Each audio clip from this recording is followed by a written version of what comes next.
Welcome to LilyPad. Let's take a look at the Daily Sheets tab.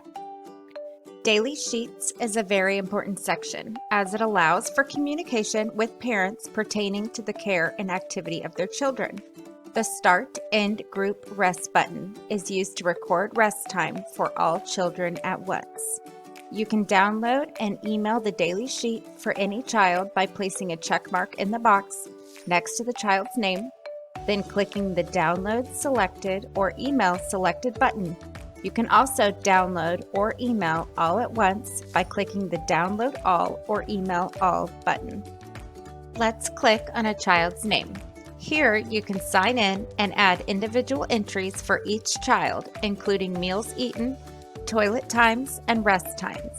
The Notes and Instructions section of this page is used for more specific information. You can notate the child's behavior for the day and request any items the parent may need to bring the next time they sign in.